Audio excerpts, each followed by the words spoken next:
بسم اللہ الرحمن الرحیم۔ السلام علیکہ یا صاحب العصر والزمان۔ وہ رو پڑی، میں بھی رویا۔ انہوں نے کہا، اے ابو بصیر، اگر امام صادق علیہ السلام کو شہادت کے وقت دیکھ لیتے تو عجیب چیز دیکھ لیتے کہ اس وقت حضرت نے آنکھیں کھولیں اور فرمایا، ان شفاعتنا لا تنالا مستخفا بالصلاۃ۔ ہماری شفاعت اس شخص کے لیے نہیں ہوگی کہ جو نماز کو خفیف و حقیر سمجھے۔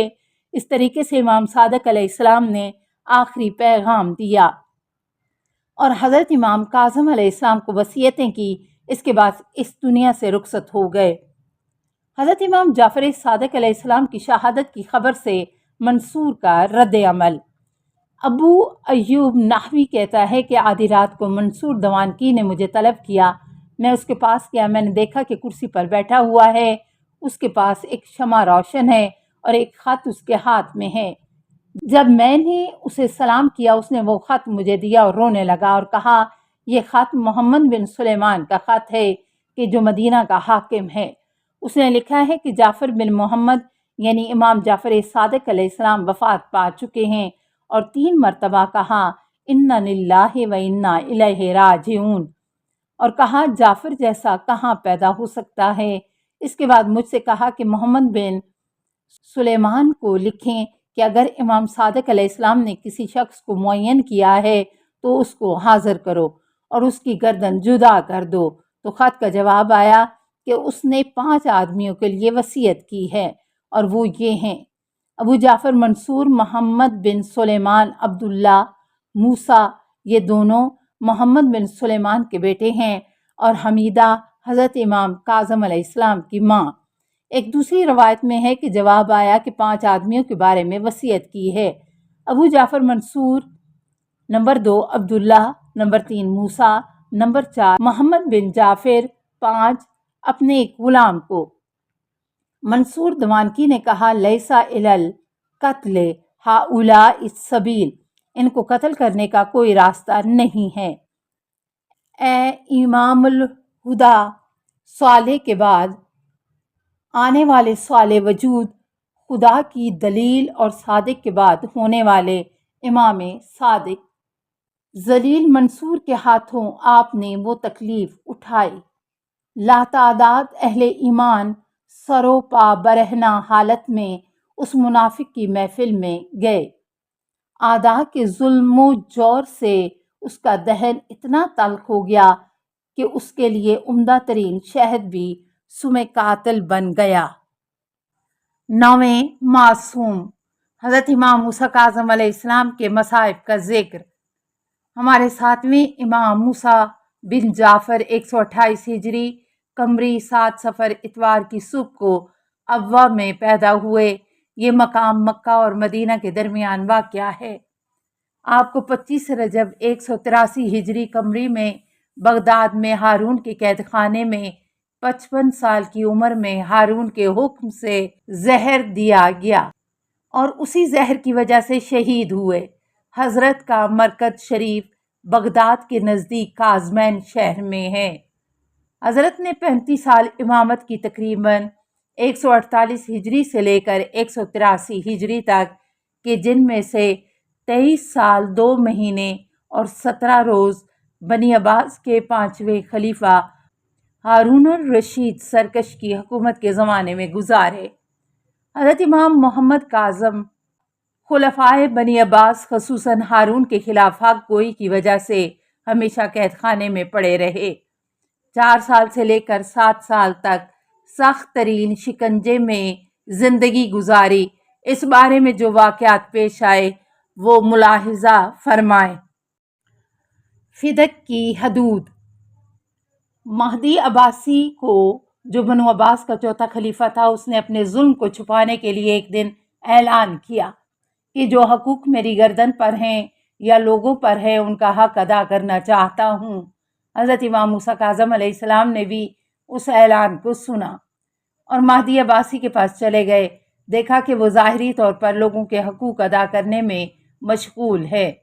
حضرت نے اس سے فرمایا، ما بالو مظلماتنا لا تردو، ہمارے حقوق کے جو چھینے ہوئے تھے ان کو واپس کیوں نہیں کرتے ہو؟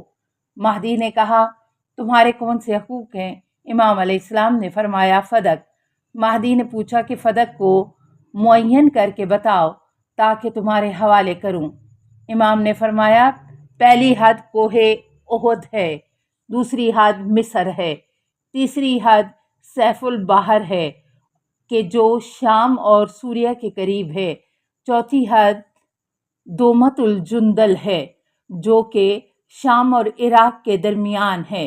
مہدی نے کہا کیا یہ سب فدق کی حدود ہیں؟ حضرت امام محمد کاظم علیہ السلام نے فرمایا ہاں۔ یہ سن کر مہدی اس قدر ناراحت ہوا کہ غصے کے آثار اس کے چہرے پر نمایاں ہو گئے، چونکہ امام کے جواب سے وہ سمجھ گیا کہ تمام دنیا اسلام کا زمام و نظام ائمہ کے ہاتھوں میں ہے۔ مہدی نے کہا کہ یہ حدود تو بہت زیادہ ہیں، ان کے بارے میں سوچیں گے۔ ایک دن ہارون نے اسی مطلب کو حضرت کے سامنے پیش کیا اور کہا کہ فدق کو لے لیں اور میں باقاعدہ رسمی طور پر تمہارے حوالے کرتا ہوں۔ تو امام محمد کاظم علیہ السلام نے مثبت جواب نہ دیا۔ ہارون نے بہت زیادہ اصرار کیا۔ حضرت امام موسیٰ کاظم علیہ السلام نے فرمایا تو پھر میں فدق کی تمام حدود سمیٹ لوں گا۔ ہارون نے کہا کہ اس کی حدود کس قدر ہیں؟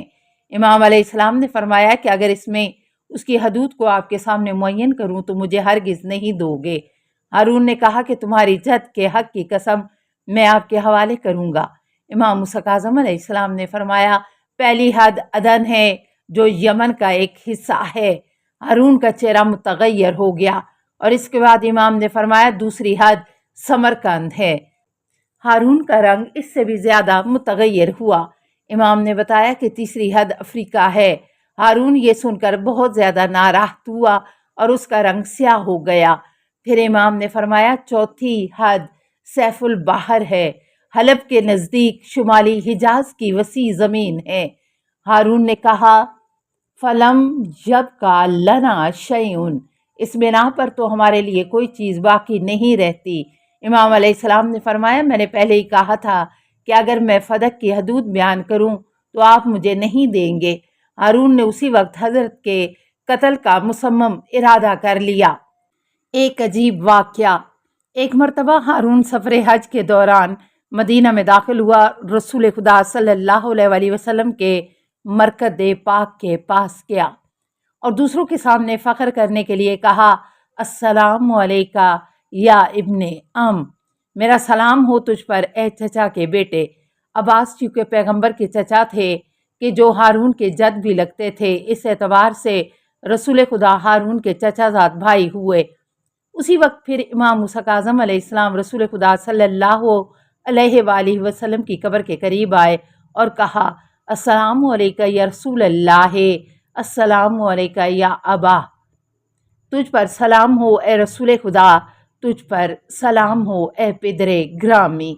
ہارون مغرور کا امام کے اس کلام سے چہرہ متغیر ہو گیا اور وہیں پر حضرت کو گرفتار کرنے کا حکم دیا۔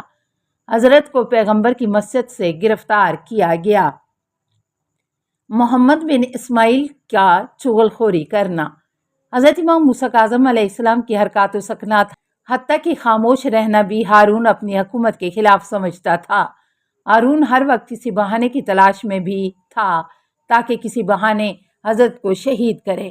ہارون الرشید کے ہیلا گروں اور خوش آمدیوں میں سے ایک محمد بن اسماعیل بھی تھا کہ جو حضرت صادق علیہ السلام کا پوتا اور حضرت امام موسیٰ کاظم علیہ السلام کا بھتیجا لگتا تھا۔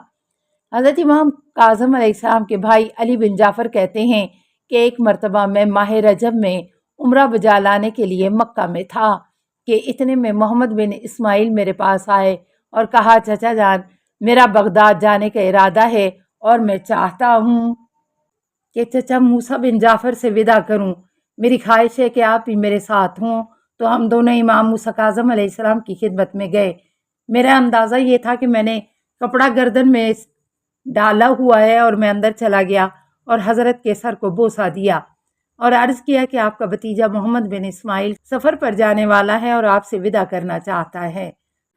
السلام علیکہ یا صاحب العصر والزمان۔